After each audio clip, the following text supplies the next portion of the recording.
नमस्कार. Share market Marathi या YouTube चॅनलवर आपल्या सर्वांचं हार्दिक स्वागत. आजच्या व्हिडिओमध्ये आपण बुधवार दिनांक 22 जुलै 2026 साठीचं इंडेक्सचं विश्लेषण करणार आहोत. मात्र या विश्लेषणाला सुरुवात करण्यापूर्वी मला तुम्हाला शेअर मार्केट मराठीच्या ॲप विषयी थोडक्यात माहिती सांगायची आहे. शेअर मार्केट मराठीचं ॲप आता अँड्रॉइड आणि iOS अशा दोन्ही प्लॅटफॉर्मवर उपलब्ध आहे. हे ॲप तुम्ही तुमच्या मोबाईलमध्ये डाउनलोड करून इन्स्टॉल केलंय का? जर केलं नसेल तर आजच करायचं कारण असं आहे की शेअर मार्केट मराठीच्या सर्व सर्व्हिसेस आता ॲपच्या माध्यमातून उपलब्ध करून देण्यात आलेल्या आहेत. ह्या सर्व्हिसेसमध्ये शेअर मार्केट मराठीचे फ्री कोर्सेस, प्रीमियम ग्रुप आणि पेड कोर्सेसचा समावेश आहे.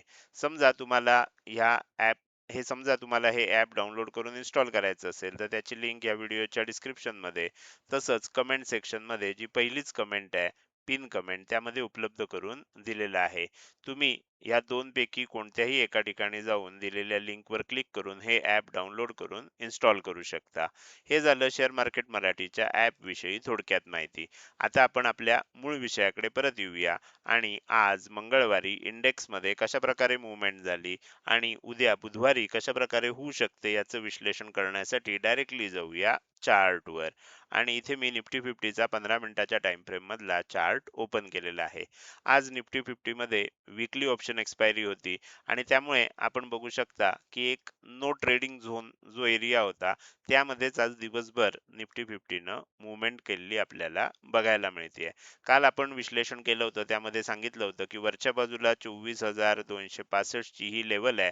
24,265 ह्या लेवलच्या वर जर टिकलं तर मग वर जाऊ शकतं. वरची टार्गेट सुद्धा काल सांगितली होती.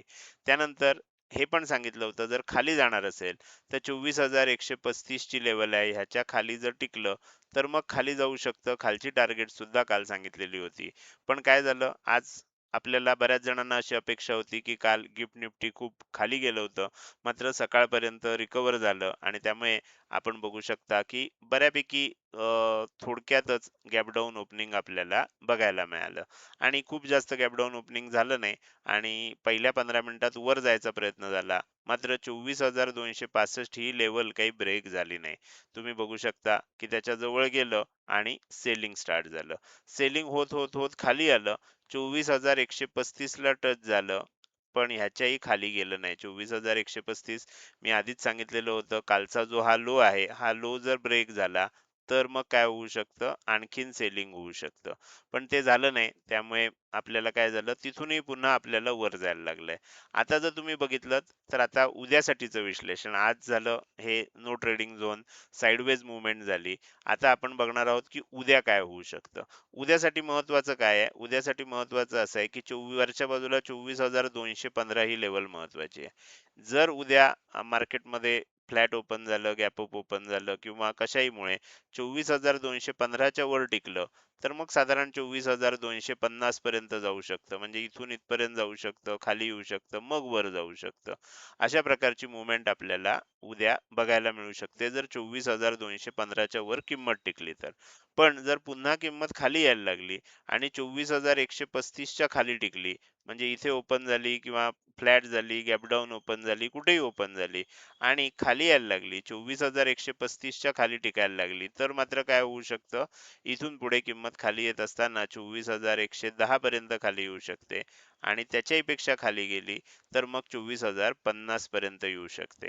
तर अशा प्रकारे किंमत खाली येऊ शकते. 24,050 ही लेवल फार महत्त्वाची आहे. मी थोडीशी डार्क ह्याच्यामध्ये दाखवलेली आहे. याचं कारण 24,050 च्याही खाली जायला लागली तर मग आणखीन खाली जाऊ शकतं. त्याचं विश्लेषण मग मी तुम्हाला उद्या लाईव्ह मार्केटमध्ये सांगेन. सध्याचं आपलं विश्लेषण असं आहे की आपल्यासाठी उद्यासाठी ह्या दोनच लेवल महत्त्वाच्या आहेत. कुठल्या? 24,135 खालच्या बाजूला, 24,215 वरच्या बाजूला. जर वर ब्रेकआउट आलं तर वरच्या दिशेनं मूव्हमेंट होऊ शकते. खाली ब्रेकडाऊन झालं तर मग खालच्या दिशेनं मूव्हमेंट होऊ शकते. अशा प्रकारे आपल्याला लक्षात ठेवायचं आहे. तर माझ्या मते तुम्हाला आता लक्षात येईल की कशाप्रकारे आपल्याला उद्यासाठी विश्लेषण करायचं आहे. एकदम सोप्या पद्धतीनं विश्लेषण तुम्हाला इथे सांगितलेलं आहे. आता हे झालं कशा पद्धतीनं मूव्हमेंट होऊ शकते, काय होऊ शकतं. थोडंसं आपण काय करणार आहोत आता थोडं टेक्निकल अनालिसिस सुद्धा करणार आहे.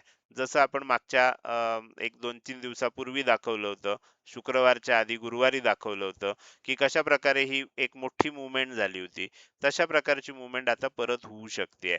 याचं कारण असं आहे, तुम्ही इथे जर बघितलं तर तुमच्या लक्षात येईल, की परत एकदा काय झालंय, परत एकदा आपल्याला व्हॉलॅटिलिटी स्क्वीज झालेली आहे. म्हणजे इथून तुम्ही बघू शकता एक मोठी मूव्हमेंट झाली, खाली आलं, परत वर गेलं, परत खाली आलं, परत वर गेलं, परत आता जागाच शिल्लक नाहीये.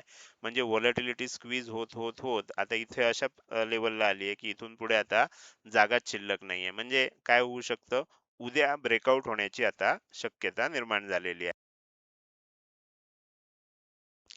ह्या ब्रेकआउटमुळे काय होईल, की जर वरच्या बाजूला जाणार असेल, तर वर एक चांगली मूव्हमेंट होऊ शकते. खालच्या बाजूला जाणार असेल, तर खाली एक चांगली मूव्हमेंट होऊ शकते. पण आज जसं मी लाईव्ह मार्केट अपडेटच्या वेळेला सांगितलं, की आज 24,135 ला जे इथे टच झालं, याच्यामुळे आता थोडंसं विश्लेषण चेंज झालेलं आहे. आत्तापर्यंत आपलं भर असा होता, की 24,265 च्या वर जाईल आणि किंमत आणखीन वर जाईल. पण त्याला आता थोडीशी वाट बघायला लागू शकते. आताचं चित्र असं आहे, म्हणजे हे इथे टच करेपर्यंत आपलं विश्लेषण असं होतं, की वर जायची शक्यता जास्त आहे, खाली येण्याची शक्यता थोडीशी तुलनेनं कमी आहे. म्हणजे 60% शक्यता वर जाण्याची आहे, 40% शक्यता खाली येण्याची आहे. आता इथे टच झाल्यामुळे ते बरोबर गणित विरुद्ध झालेलं आहे. आता 60% शक्यता खाली येण्याची आहे आणि 40% शक्यता वर जाण्याची आहे. ही गोष्ट लक्षात ठेवा.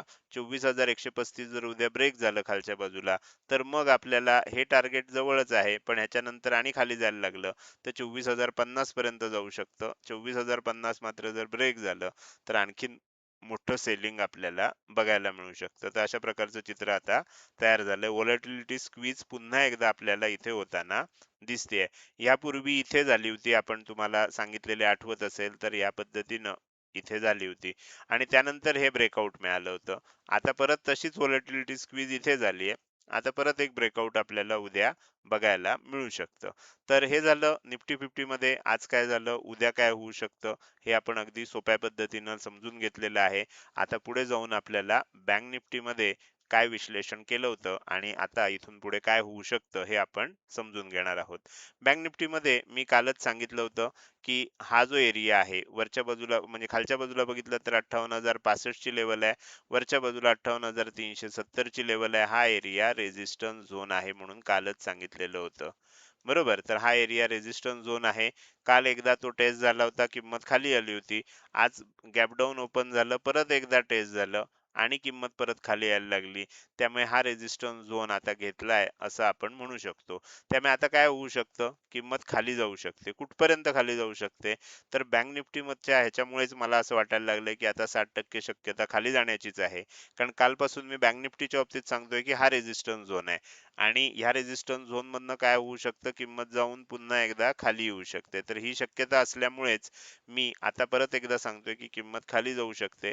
कारण बँक निफ्टीमध्ये एक मोठं सेलिंग आता येऊ शकतं. एक सेलिंग इथे आपल्याला पेंडिंग दिसतंय आणि काय होईल, जर खरोखरच हे मोठं सेलिंग येणार असेल, तर किंमत खाली येताना 57,450 पर्यंत तरी नक्कीच येऊ शकते.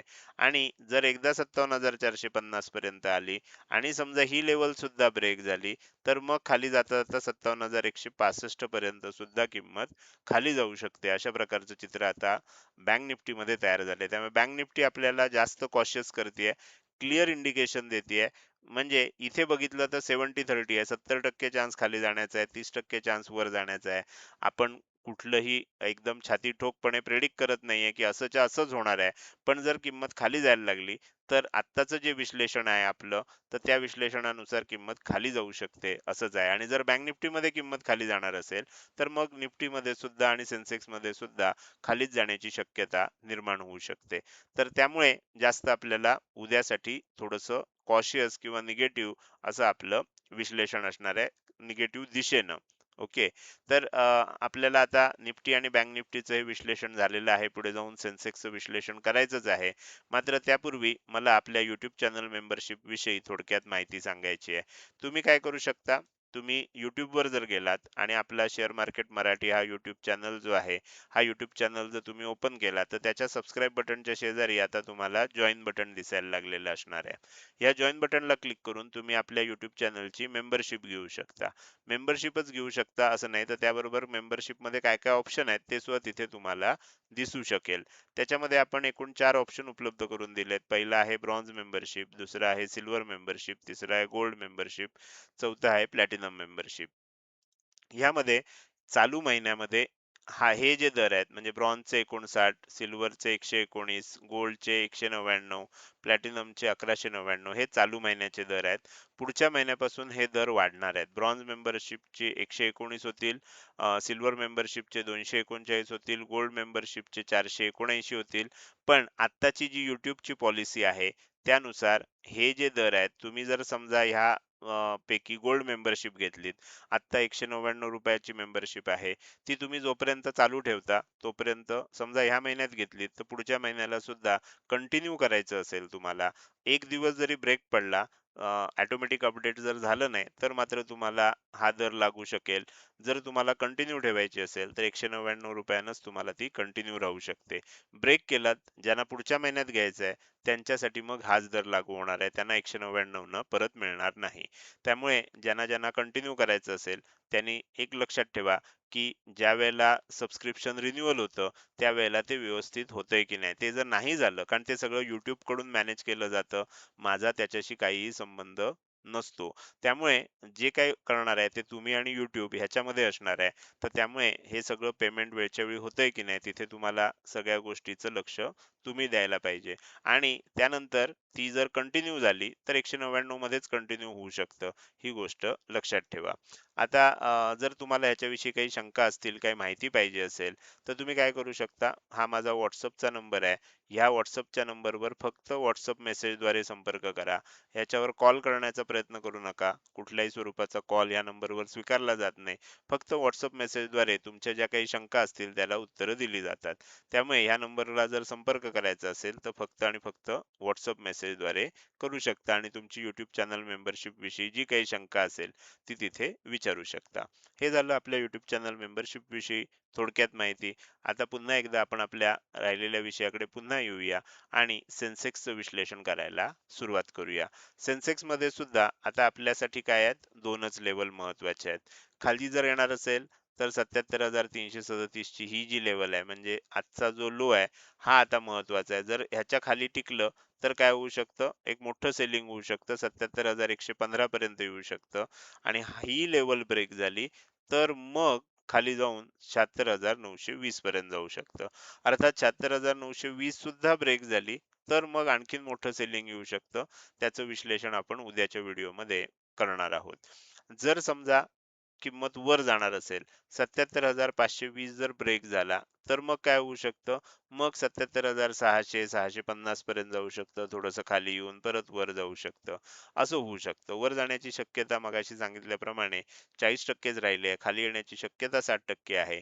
77,337 ची ही जी लेवल आहे ही जर ब्रेक झाली तरच खाली येऊ शकतं. आपण इथे शक्यता सांगतोय, हे माझं वैयक्तिक मत असतं. ऍक्च्युअल अनालिसिस हे आहे की ह्या दोन पैकी कुठली लेवल उद्या ब्रेक होतीये, हे मुख्य अनालिसिस आहे. काय होईल, माझं अनालिसिस किंवा माझं जे मत आहे ते त्याच्यात चुकू शकतं, पण ह्या लेवल चुकण्याची शक्यता कमी असते. जर वरच्या बाजूला ब्रेकआउट आलं तर सांगितल्याप्रमाणे 77,600 77,650 वगैरे असं जाऊन थोडंसं खाली येऊन परत वर जाऊ शकतं. आणि ही जर लेवल तुटली तर मग आणखीन खाली येत येत 77,115 पर्यंत किंमत येऊ शकते. त्यामुळे आता थोडंसं सावध राहणं आवश्यक आहे. लेव्हलला जास्त महत्त्व द्या. माझं जे 60% 40% सांगतोय हे फक्त माझं वैयक्तिक मत आहे. त्याच्यामध्ये ॲस्ट्रोचा काही फार संबंध नाही. मार्केटचा थोडासा जो अंदाज असतो त्याच्यावरून मी हे सर्व सांगतोय. हे आता तुमच्या लक्षात आलं असेल. तर माझ्या मते उद्यासाठीचं तुम्हाला तिन्ही इंडेक्सचं विश्लेषण व्यवस्थित समजलं असेल. आता आपण या व्हिडिओच्या अगदी शेवटी आलोय. जाता जाता मला तुम्हाला विचारायचं आहे की आजचा हा व्हिडिओ तुम्हाला कसा वाटला. हा व्हिडिओ जर तुम्हाला आवडला असेल तर नक्कीच तुम्ही या व्हिडिओला एक लाईक करू शकता. कसा वाटला हे कमेंट सेक्शन मध्ये टाईप करून सांगायला अजिबात विसरू नका. लक्षात ठेवा, तुमची एक लाईक आणि एक चांगली कमेंट हीच माझ्यासाठी प्रेरणा असते, ज्याच्या सहाय्यानं रोजच्या रोज हे विश्लेषणाचे व्हिडिओ मी उपलब्ध करून देत असतो. त्यामुळे व्हिडिओ बघायला सुरुवात केल्या केल्या व्हिडिओला लगेच लाईक करा. बघून झाल्यानंतर तो कसा वाटला, काही प्रश्न असतील, शंका असतील किंवा तुम्हाला मला काही सांगायचं असेल तर ते कमेंट सेक्शन मध्ये टाईप करून अवश्य सांगा.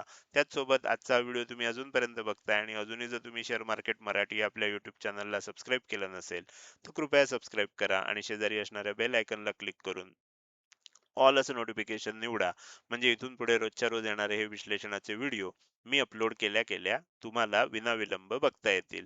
आजच्या व्हिडिओमध्ये मी इथेच आपली रजा घेतोय. धन्यवाद.